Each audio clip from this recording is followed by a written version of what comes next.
Hello students. Good evening, नमस्कार। आपसे का एक बार जो फिर से बहुत बहुत स्वागत है आप सभी के अपने यूट्यूब चैनल परीक्षा की शिक्षा में। उम्मीद करता हूँ, आशा करता हूँ कि आपसे जो स्वस्थ होंगे, कुशल मंगल होंगे, तैयारी जो है बढ़िया और अच्छे तरीके से आप अपनी कर रहे हैं। तो जो भी क्लास में फर्स्ट टाइम आए हैं, पहली बार आए हैं, नए हैं, उनसे को बता दें कि हमारे चैनल पे जो है आपकी बीएड फर्स्ट स्पेशल 2026 की आपकी तैयारी तो डेली बेसिस पे रेगुलर करवाई जा रही है। ठीक है, तो जिसे भी तैयारी पूरी करनी है, कंप्लीट करनी है, क्या कहेंगे, चैनल को सब्सक्राइब करके तब तक हमारे साथ जुड़े हैं क्लास का समय। सभी को पता है जीके चीज की जो क्लासेस सुबह 10 बजे, रीजनिंग की जो क्लासेस दोपहर को 1 बजे, कला की जो क्लासेस शाम को 4 बजे, हिंदी की जो क्लासेस शाम को 7 बजे आपसे को देखते हो। इसी टाइम पे आपसे को क्लासेस जुड़ के तैयारी को पूरा कंप्लीट करना है। नीचे डिस्क्रिप्शन आपसे को इंस्टाग्राम टेलीग्राम का लिंक मिलेगा, तो इंस्टाग्राम पे फॉलो करेंगे, टेलीग्राम से को जाएंगे, टेलीग्राम से डेली बेसिस क्लास का अपडेट, एग्जाम अपडेट जो पीडीएफ वगैरह आपको देखने को मिल जाएगा, तो आप लोग जो है इसको ज्वाइन कर लेंगे। ठीक है, तो चलें क्लास स्टार्ट करें बिना किसी तरीके के। एक क्वेश्चन आपके एग्जाम के लिए बहुत इंपॉर्टेंट, ध्यान से क्वेश्चन को देखेंगे, समझेंगे और स्टार्ट करेंगे। और क्लास स्टार्ट करेंगे, जिस टाइम तक क्लास को लाइक नहीं किया लाइक करेंगे, शेयर नहीं किया शेयर करो, जिस टाइम तक चैनल को सब्सक्राइब नहीं किया सब्सक्राइब करें। चलिए, उससे पहले आप लोग के बारे में एक बुक के बारे में बात कर लेंगे। देखिए, चक्षु पब्लिकेशन की आपकी एक बुक है।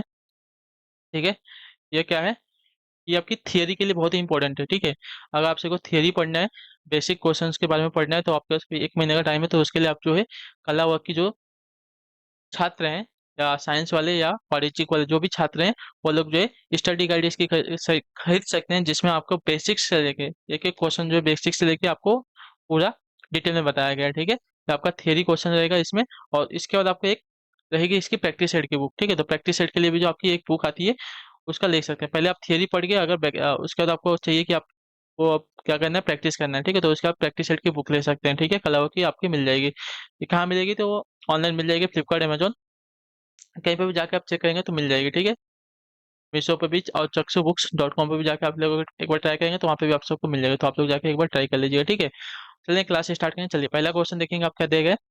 76 के क्लासेज प्रथम सूफी प्रेमा खयानक काव्य के रचयिता। ठीक है, इसके रचयिता कौन है, प्रथम सूफी प्रेमा खयानक काव्य के रचयिता कौन है, इसका सही उत्तर क्या हो जाएगा। चलिए बताइए, इसका राइट आंसर क्या होगा।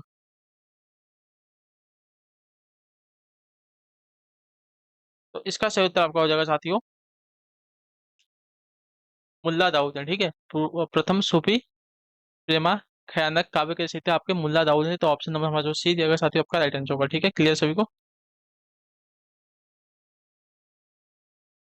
चलिए, अगले क्वेश्चन को देखेंगे। आपका 77 में कहते हैं निम्नलिखित में से कौन सा शब्द आपका तत्सम नहीं है। ठीक है, कौन सा शब्द आपका तत्सम नहीं है, इसका सही उत्तर क्या हो जाएगा। तो तत्सम शब्द आपका काज, हाथ, काम और काल। तत्सम शब्द कौन सा नहीं है, तो आपका राइट आंसर हो जाएगा यहाँ पे हाथ।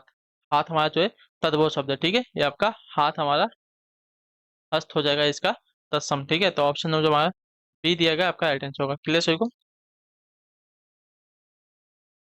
अच्छा, तत्सम शब्द कौन सा है हमसे पूछा है ना, कौन सा है, तो हमारा उत्तर हो जाएगा काल, जो हमारा तत्सम शब्द है। ठीक है, काज, हाथ और काम हमारी क्या है, तद्भव शब्द है। काल जो हमारा तत्सम शब्द है। ठीक है, क्लियर।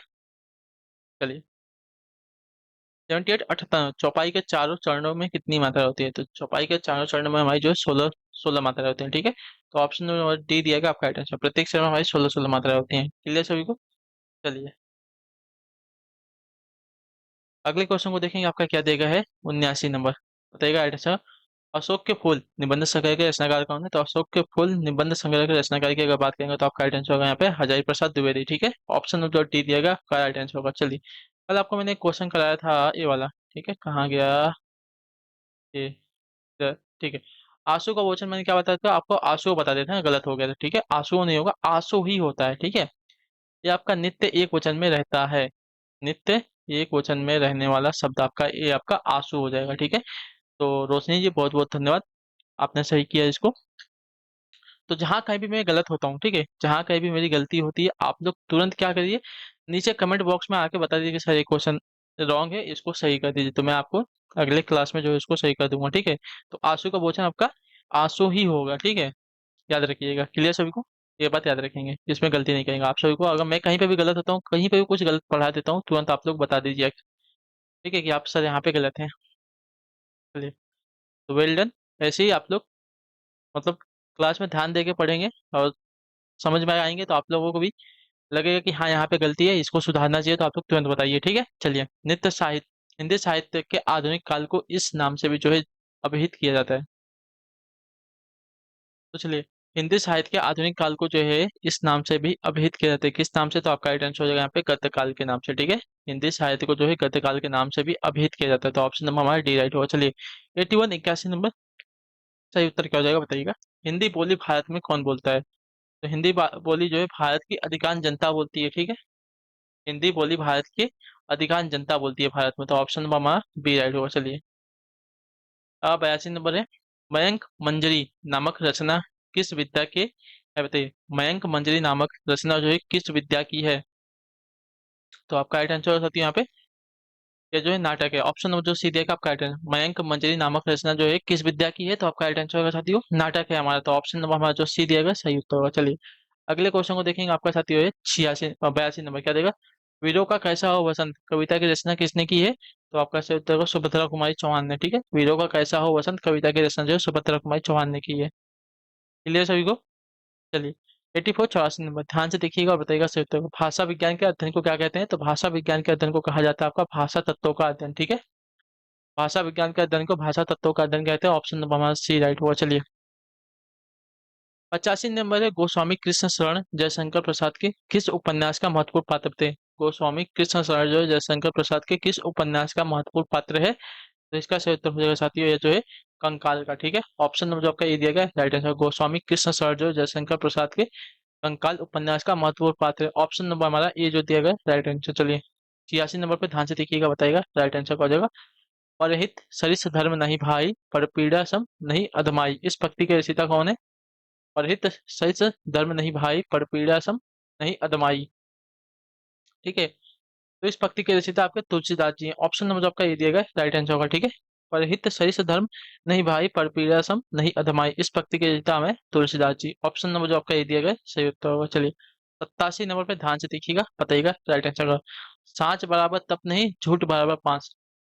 ठीक है, इस पंक्ति के रचयिता कौन है? साँच बराबर तप नहीं झूठ बराबर पाप, इस पंक्ति के रचयिता कौन है? तो इस पंक्ति के रचयिता जो हमारे कबीरदास जी हैं। ठीक है, ऑप्शन नंबर हमारा जो ए दिया गया राइट आंसर होगा। क्लियर, अगले क्वेश्चन को देखेंगे आपका साथियों 88 नंबर पे ध्यान से देखिएगा बताइएगा राइट आंसर आपका क्या हो जाएगा। ठीक है, चलिए बताइए, अष्टछाप के सर्वश्रेष्ठ भक्त कवि कौन है? बताइए, अष्टछाप के सर्वश्रेष्ठ भक्त कवि कौन है? तो अष्टछाप के सर्वश्रेष्ठ भक्त कवि की अगर बात करेंगे तो आपका राइट आंसर होगा यहाँ पे सूरदास जी। ठीक है, ऑप्शन नंबर जो भी दिया गया राइट आंसर होगा।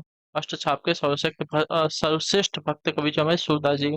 ठीक है, ऑप्शन नंबर हमारा बी जो दिएगा राइट आंसर होगा। क्लियर, अगले क्वेश्चन को देखेंगे आपका साथियों 89 नंबर, भूषण किस रस के कवि हैं? बताइए, भूषण किस रस के कवि हैं? तो भूषण जो है हमारे वीर रस के कवि हैं। ठीक है, भूषण जो हमारे वीर रस के कवि हैं। 90 नंबर पर ध्यान से देखिएगा बताइएगा राइट आंसर। हिंदी का आदि कवि किसे माना जाता है? बताइए, हिंदी का आदि कवि किसे माना जाता है? तो हिंदी का आदि कवि जो है स्वयंभू को। ऑप्शन नंबर जो आपका ये दिया गया राइट आंसर होगा, हिंदी का आदि कवि जो है स्वयंभू को माना जाता है। 91 नंबर आपके सामने दिया गया, ध्यान से देखिएगा बताइएगा राइट आंसर। आकाशदीप कहानी के लेखक है कौन? बताइए, आकाशदीप कहानी के लेखक कौन है? तो आकाशदीप कहानी के लेखक आपका जयशंकर प्रसाद जी हैं। ठीक है, ऑप्शन नंबर हमारा जो सी देगा राइट आंसर होगा। चलिए, अगले क्वेश्चन को देखें 92 नंबर, ध्यान से देखेंगे बताएंगे राइट आंसर का। रामचरितमानस के कितने कांड है? बताइए, रामचरितमानस के कितने कांड है? तो रामचरितमानस के कांड की बात करेंगे तो आपका राइट आंसर होगा साथियों 7 कांड है। ठीक है, याद रखिएगा। अगला प्रश्न है आपका 93 नंबर, राष्ट्रीय नाट्य विद्यालय कहाँ स्थित है? राष्ट्रीय नाट्य विद्यालय जो है कहाँ पे स्थित है? तो ये आपका स्थित है साथियों नई दिल्ली में। ठीक है, राष्ट्रीय नाट्य विद्यालय जो है नई दिल्ली में स्थित है। ऑप्शन नंबर हमारा सी सही उत्तर है। चलिए, 94 में अगला प्रश्न, श्रृंगार रस का अस्थायी भाव क्या है? तो श्रृंगार रस का अस्थायी भाव जो दिया गया है साथियों आपका रति है। ठीक है, श्रृंगार रस का अस्थायी भाव आपका रति होता है।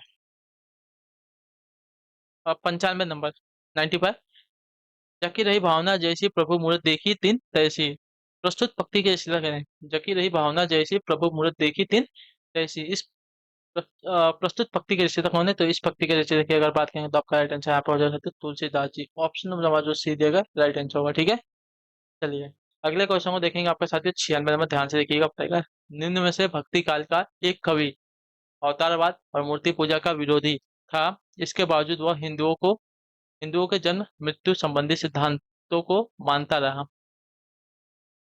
वह कवि कौन था बताइए।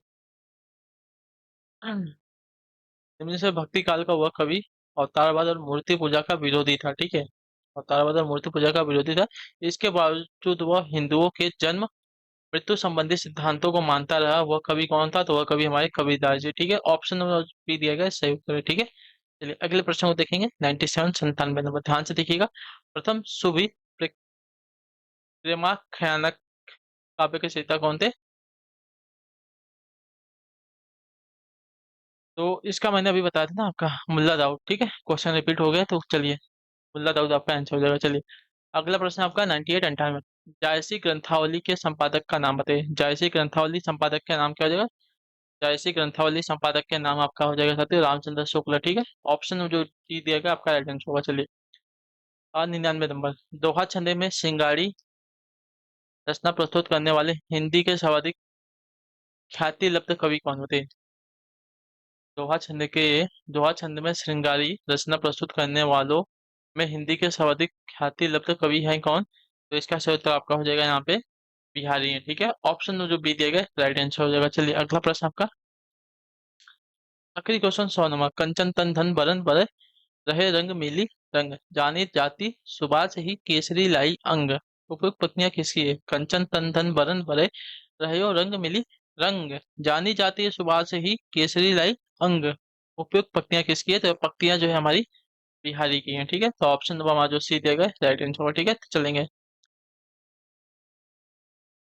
आज की क्लास को यहीं पे कंप्लीट करते हैं। उम्मीद करता हूँ आप सबको क्लास जो अच्छी लगी, पसंद है। अपना जो फीडबैक है क्लास के नीचे कमेंट में, क्लास अच्छी है क्लास को लाइक करके चैनल पर पहले चैनल को सब्सक्राइब करके आप लोग जाएंगे। और जो भी क्लास में फर्स्ट टाइम आए हैं लाइक कर दीजिएगा, चैनल को सब्सक्राइब कर लीजिएगा। अपना प्रैक्टिस आप सभी को जारी रखना है।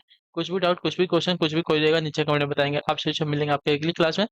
तब तक के लिए आप सबसे टाटा बाय बाय, जय हिंद जय भारत। आप सभी का क्लास से जुड़ने के लिए बहुत बहुत ही धन्यवाद साथियों।